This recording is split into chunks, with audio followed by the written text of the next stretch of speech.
इस प्रकार का किसान आंदोलन पूरे 75 साल के आजादी में और उसके पहले भी ब्रिटिशों के काल में भी इतना ऐतिहासिक बड़ा आंदोलन भारत के इतिहास में कभी हुआ नहीं। हम दावे के साथ में ये कह सकते हैं।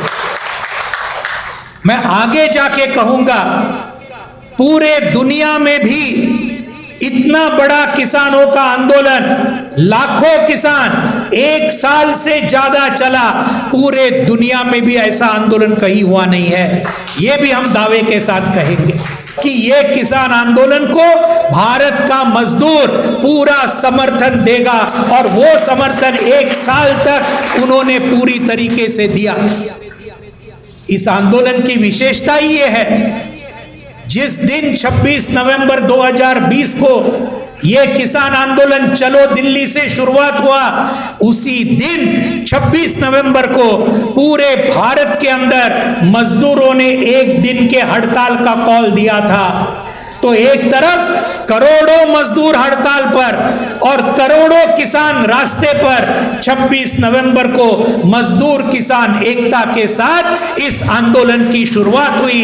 ये भी हम कभी नहीं भूलना चाहिए। न जाने कितने चक्का जाम आंदोलन हुए हमारे देश में इस एक साल के दौरान, न जाने कितने रेल रोको आंदोलन हुए, और उनके अंदर हमारे पंजाब के साथियों को लाल सलाम करना चाहिए। सबसे बड़ा आंदोलन, सबसे जबरदस्त आंदोलन पंजाब में। उसके साथ साथ हमारे हरियाणा के साथी बिल्कुल पीछे नहीं थे। पंजाब के साथ हमारे हरियाणा के साथियों ने भी जबरदस्त उसके अंदर अगवानी की। हमारे उत्तर प्रदेश के साथी, उत्तराखंड, राजस्थान, मध्य प्रदेश, ये सब लोग, लाखों किसान दिल्ली को घेर कर बैठे। 6 हाईवे उन्होंने बंद करके रखे। लेकिन साथियों, ये आंदोलन सिर्फ दिल्ली तक सीमित नहीं था। दिल्ली में तो उसका मेन एपी सेंटर था जरूर, और ये 4-5 राज्यों का तो उसके अंदर शेर का जो हिस्सा था उसमें कोई सवाल नहीं। लेकिन ये आंदोलन एक साल में कश्मीर से लेकर कन्याकुमारी तक और गुजरात से लेकर गुवाहाटी तक अलग अलग किस्म के, मैं जानता हूं राकेश टिकैत जी और हम खुद युद्धवीर जी, वेंकट जी विशाखापट्टनम में गए। बड़ी महापंचायत हुई किसान मजदूरों की, और 25,000 से ज्यादा, 30,000 से ज्यादा वहां मजदूर और किसान आंध्र के विशाखापट्टनम में इकट्ठा हुए। किसके लिए? एक तरफ किसान आंदोलन को समर्थन देने के लिए, और दूसरी तरफ वाइजैक स्टील, इसका जो निजीकरण ये मोदी सरकार अदानी को बेचना चाहता है, उसके भी खिलाफ वहां के मजदूर हजारों की तादाद में इकट्ठा हुए। कन्याकुमारी में 20,000 का महापंचायत हुआ, अलग अलग जगह में हुआ, सबके कलकत्ता में हुआ, हनंदा गए थे उसके अंदर। तो ये पूरे देश में ये फैला हुआ आंदोलन था, और किसान, मजदूर, खेत मजदूर, छात्र, नौजवान और महिला पूरे देश में इसके समर्थन में आई थी। बदनामी करने का कोशिश किया, पूरे इस आंदोलन को बदनाम करने का कोशिश किया। पहले बोले ये तो खलिस्तानवादी है, बाद में बोले ये नक्सलवादी है, माओवादी है, बाद में बोलने लगे ये सब देशद्रोही लोग हैं, बाद में बोले पाकिस्तान और चाइना से इस आंदोलन को पूरा पैसा मिलता है, समर्थन मिलता है। ये केंद्र के सरकार के मंत्री बोलते हैं, और खुद प्रधानमंत्री क्या बोले संसद के अंदर अपने भाषण में? बोले ये सब आंदोलन जीवी है। अरे हमें अभिमान है, हमें नाज है, हम आंदोलन जीवी है और ज्यादा रहेंगे, और आपका ये सरकार खत्म होने तक ये आंदोलन चलेगा। ये आज हम यहां बोलना चाहते हैं। ये आंदोलन ने बहुत स्पष्ट तरीके से अपने दुश्मन कौन है ये पूरे देश के सामने रखा। हमारे दुश्मन है बीजेपी आरएसएस की सांप्रदायिक और तानाशाही सरकार एक तरफ, और ये सरकार जिसकी दलाली कर रही है पिछले 8 साल से, ये अंबानी, अदानी, मोन्सेंटो, कारगिल, ये सब हमारे देश के और विदेश के पूंजीपति, ये इस देश के दुश्मन है। इस बात को इस आंदोलन ने रेखांकित किया, पूरे देश के सामने लाया। तो ये जो बातें हुई, ये मुझे लगता है ये अगर कानून नहीं हटते, हम बार बार बोले हैं उस वक्त, आज भी बोल रहे हैं, अगर ये कानून रद्द नहीं होते क्या उसका नतीजा होता?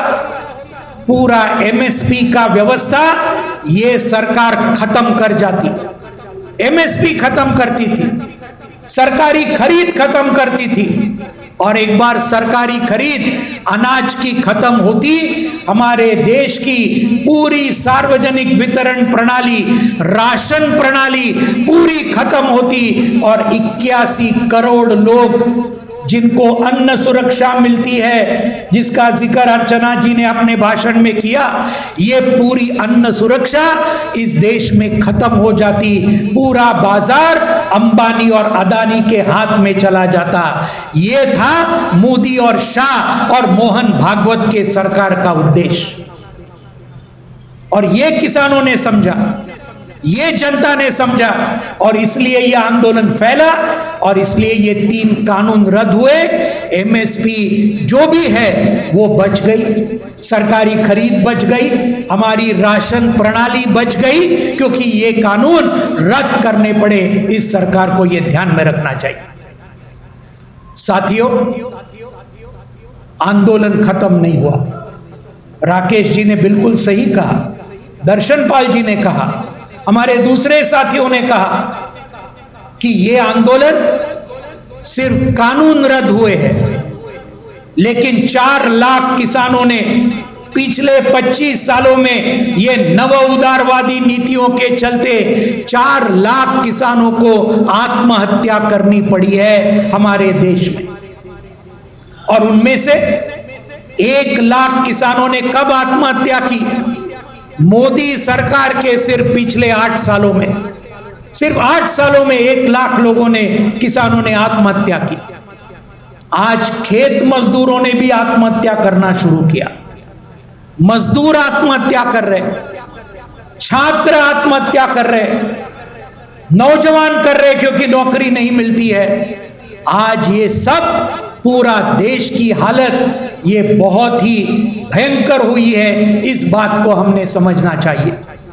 इसलिए एमएसपी की लड़ाई, जो डॉक्टर एमएस स्वामीनाथन ने कहा था, लागत खर्चे का 1.5 गुना दाम हर किसान को हर फसल के लिए मिलना चाहिए, ये हमारा 1 नंबर का सवाल आने वाले दिनों के संघर्ष का है। अभी दर्शन पाल जी मैं बात कर रहा था, दूसरा महत्व का सवाल है, सभी किसानों को कर्जा मुक्ति मिलनी चाहिए। केंद्र सरकार ने कर्जा मुक्ति करनी चाहिए। इसके पहले 2 बार केंद्र सरकार ने कर्जा माफी कुछ हद तक की है, लेकिन यह सरकार किसका कर्जा माफ करता है? पिछले 8 साल में 11 लाख करोड़ रुपए का कर्जा मोदी सरकार ने ये अंबानी, अदानी और दूसरे कॉरपोरेट का माफ किया। अरे शर्म नहीं आती? लाखों किसान आत्महत्या कर रहे, उनका 1 नया पैसा आपने माफ नहीं किया, लेकिन अमीरों का माफ किया कर्जा 11 लाख करोड़ पिछले 7-8 सालों में। ये सवाल है। बिजली बिल वापस लेने का सवाल है। अशोक राव जी यहाँ है, वो उसके अंदर एक्सपर्ट है। अभी उन्होंने मुझे एक कागज दिया, ये बिजली बिल अगर शुरू हुआ, मैं आपको कहता हूं आपके घर के बिजली का दर ये 4 गुना 5 गुना बढ़ेगा। किसानों के मोटर पंप का तो बहुत बड़ा बढ़ेगा, लेकिन आम जनता का भी इलेक्ट्रिसिटी बिल बढ़ने वाला है। तो इसके लिए ये संघर्ष है। फसल बीमा योजना का सवाल है, वो हमारा एक महत्व का सवाल है। हमारे खेत मजदूरों के लिए मनरेगा का विस्तार करना, उसका वेतन बढ़ाना, जो बकाया है वो देना, वो सवाल है। उनके घरों का सवाल है, उनके जमीन का सवाल है। आदिवासी किसानों को वनाधिकार कानून को लागू करने का सवाल है। हमारे मजदूरों के लिए ये 4 लेबर कोड जो बनाए, ये 4 लेबर कोड रद्द करने का सवाल है। और पूरे देश के लिए ये देश को बेचने का, ये जो आज मोदी सरकार का लगातार चल रहा है, अरे कौन सा क्षेत्र रखा है?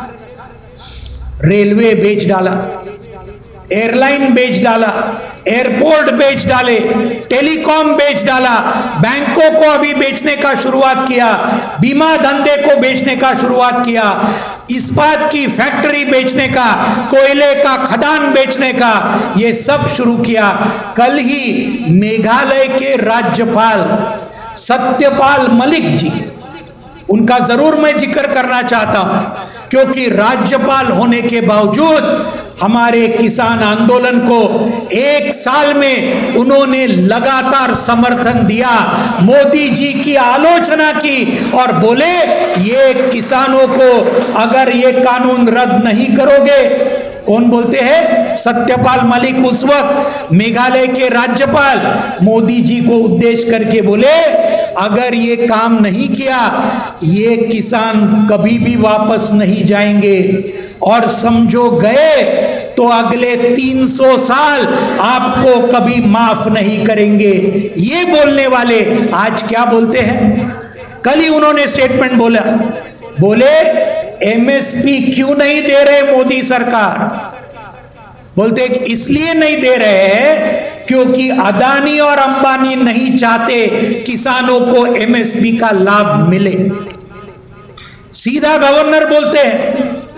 और गवर्नर बोलते हैं कि ये बाकी कोई विपक्ष के किनके पीछे ईडी छोड़ा, सीबीआई छोड़ा, इनकम टैक्स छोड़ा, सत्यपाल मलिक ने बोले किसानों के पीछे आप चाहे उतना ईडी छोड़ो, सीबीआई छोड़ो, किसानों के पास गंवाने के लिए क्या है?